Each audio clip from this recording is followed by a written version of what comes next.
Good morning. Good morning. It is 2:30. It's 2:30 in the morning. I'm on my way to the gym right now. And I just had a magnificent prayer session. I'm learning. I'm learning that there's a couple things that I can do to make a real impact. One of them is prayer. Because I understand the power and the authority that is tied into it. It's almost like meditation. If you hear a lot, especially if you're one of these people who like self-help and you're like self-help this, self-help that, Tony Robbins this,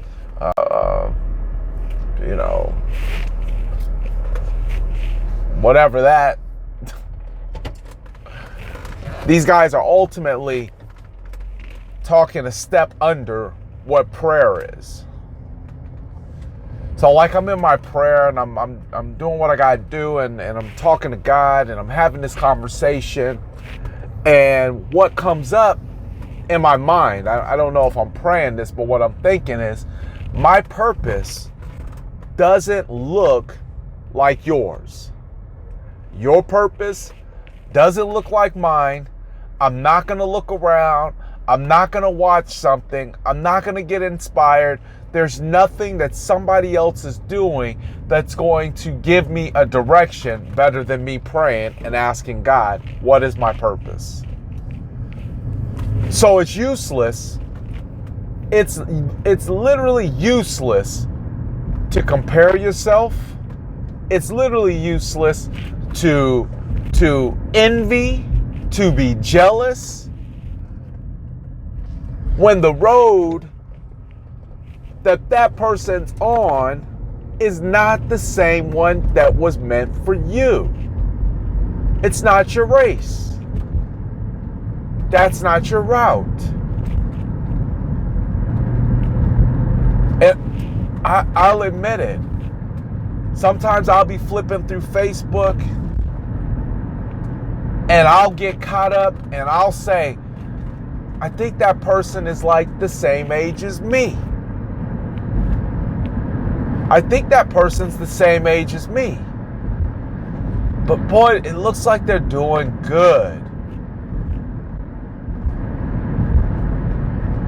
Looks are deceiving. But regardless, let's say you're happy, you're doing good. What does that mean to me?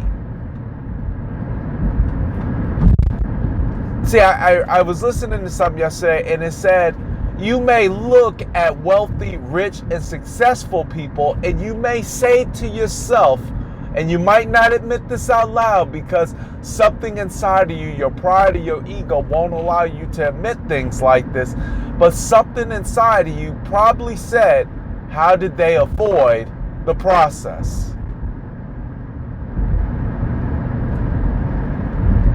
Nobody avoids the process. It might not look like what you went through, but nobody avoids the process.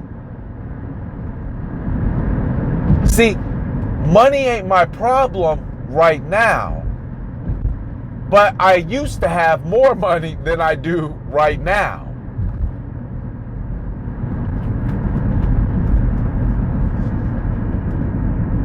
So what's the point? It's a process. I gotta learn some things. I gotta let some things work in me. It's okay to have problems. I'm not okay with having the same problems. I don't want the same issue with my wife. I don't want the same issue with my kids. I don't want the same issue with my finances. What I want is new problems. What I want is new processes. What I want is new issues.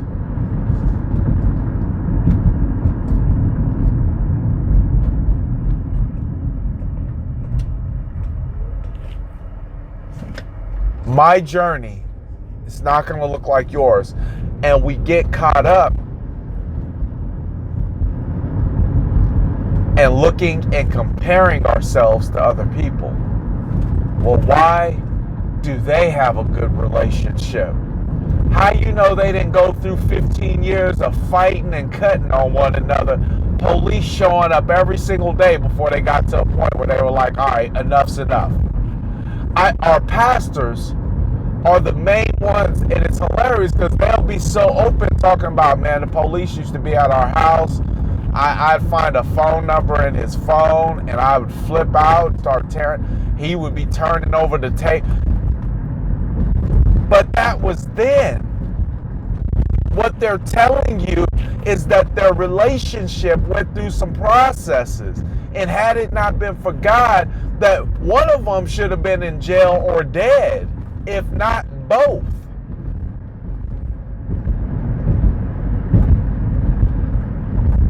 So you might look at the person or the people or the couple that they are now, and you might say, how come you avoid the process? But if you knew their story, you say, wow, nobody gets around the pain that comes with promotion. Nobody gets around it. Nobody avoids it. Nobody is above that.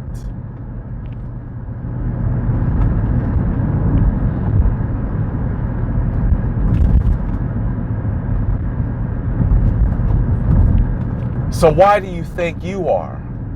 And it kills me. It absolutely kills me. I think it, and when I say it in the funniest way, in the funniest possible way, when people start complaining, I just be sitting there looking like, you ain't ready. You ain't ready. I can't lose this weight. Stop eating all the time. Stop eating everything. I can't get a good man. That's because a good man don't want you. Why you think you ain't got to make no improvements on your life, but some man got to come and save you? Why? Are you crazy? Are you crazy?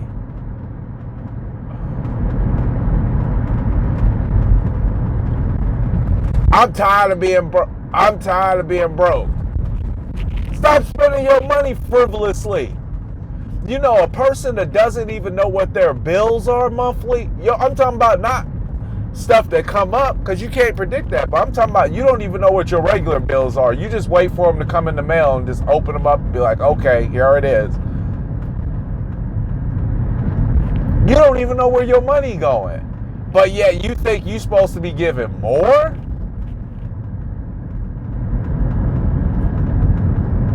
You ain't even responsible with what you got. It kills me how people will complain. Complain and then compare themselves to other people. You don't know what they done been through. You don't know what I've been through. Most of the people couldn't walk a day in my life. A day. Got no business judging me. Comparing yourself to me. Complaining.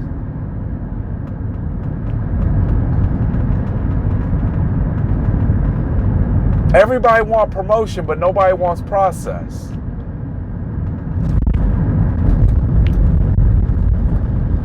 I want a husband. Okay. How about we deliver you a husband just like you? That way you both can be crazy. Or you can spend the time or you can spend the time in between the husband preparing yourself for him. Because that's what you really should be asking for. God, just prepare me for that right man. Prepare me. Prepare me. Don't prepare him. He's done. Now work on me. So that when he shows up, I can handle him. And God, pray that when he shows up, he been working on him so he can handle me. And, vice versa.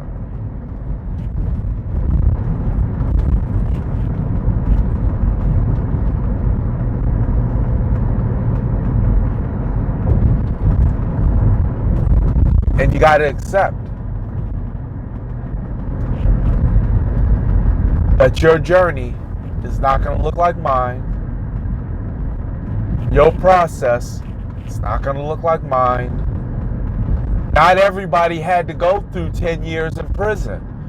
And I take that back. I was more like 15 or 16 because I spent so much time in and out of jail that the 10 was just a flat time that I stayed away, that I never seen a utensil, that I never opened up a refrigerator, that I never went out on a Friday, that I didn't graduate high school, that I didn't graduate college,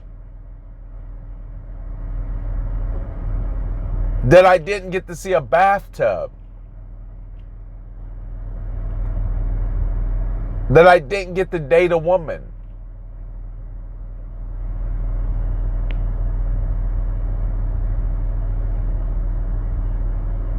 If you complaining about where you are at in life, you're not ready for whatever it is that you think you want. I'm telling you, you're not ready. It's not gonna happen. You're not ready. Sorry. Take another lap. You're not ready. And the unfortunate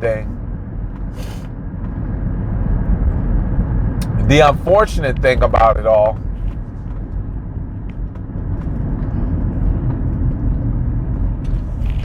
is you feel like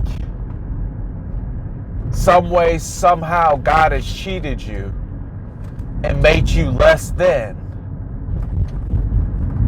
When reality is, everything that you're going through is only there intended to make you stronger. That's it. That's it.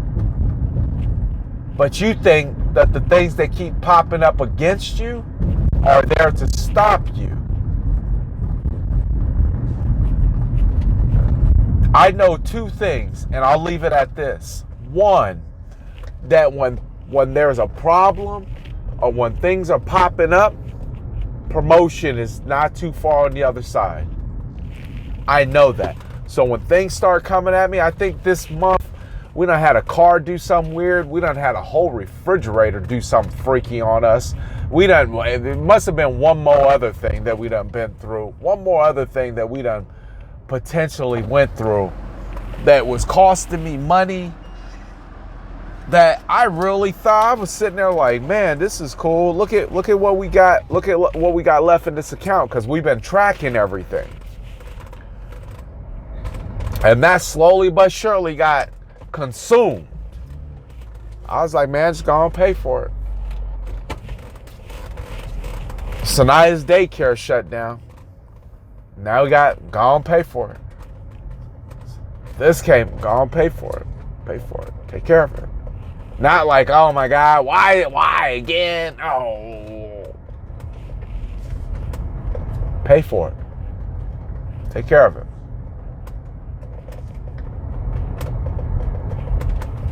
I know that there's a promotion on the other side.